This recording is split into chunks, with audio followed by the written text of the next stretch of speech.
Os welwch chi forlo ym Mhrydain, mae'n byr debyg na'r Morloi Llwyd fydd o. Maen nhw'n defnyddio'r cynefin arfordirol i fridio. Ond be allech synnu chi ydy bod y Morloi Llwyd yn greadur prin y myd eang, a bod Prydain yn gartre i dros 50% ohonyn nhw. Wrth i'n harfordiroedd mynd yn brysurach gyda gweithgareddau dynol, mae'r ardaloedd tawel sydd ar ôl i'r morloi roi genedigaeth yn mynd yn brinach. Mae'n bwysig iawn bod ni'n dangos parch at yr anifeiliaid gwarchodedig yma a rhoi'r lle maen nhw'n ei heiddi iddyn nhw. A hyn yn arbennig o bwysig yn ystod y tymor magu, pan mae'r mamau yn defnyddio cymaint o egni i fwydo'r ifanc. Ni all y morlo bach na'r fuwch fforddio i wastraffu hegni yn symud i ffwrdd o aflonyddiad. Mae 3 lefel o aflonyddwch. Dyma sut y gallwch chi ddeall eu hymddygiad.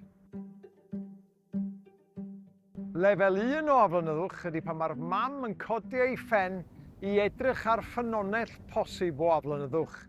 Os mae chi ydy hwnna, symudwch i ffwrdd yn araf ac yn dawel. Lefel 2 o aflonyddwch ydy pan mae morlo neu grŵp o forloi yn gadael yr ei bach ac yn anelu tuag at y dŵr. Mae hyn yn golygu bod nhw'n tarfu ar fwydo'r un bach ac yn gwastraffu hegni. Eto, os mae chi ydy hwn, cerwch o'na yn araf ac yn dawel. Mae lefel 3, elwyr yn fflysio, yn ddifrifol. Mae hyn yn digwydd pan mae morlo neu grŵp o forloi yn rhuthro tuag at y dŵr mwyn dianc. Mae'r galon yn curo'n gyflymach, maen nhw'n gwastraffu egni, dyn nhw'n cael cyfle i fwydo rhai bach, a weithiau gallwn nhw frifo'u hunan a rhai bach yn erbyn y creigiau. Mewn rhai achosion mae hyn yn arwain at rhai bach yn marw. Yn aml, bydd morloi bach yn cael ei gadael ar y traeth tan bod y fam gerllaw yn y dŵr. Os ydych chi ar y traeth efo ci, cadwch o dan reolaeth ac ar denyn. Da chi, peidiwch â mynd yn agos at y morloi bach.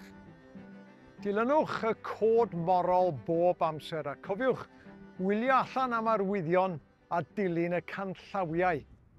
Os welwch chi unrhyw weithgaredd sy'n aflonyddu ar forloi, yna cysylltwch ar heddlu ar 111.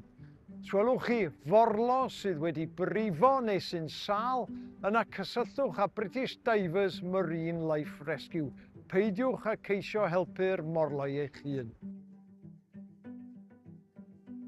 Rwan dwi eisiau i bawb fynd allan i fwynhau ein bywyd gwyllt arbennig.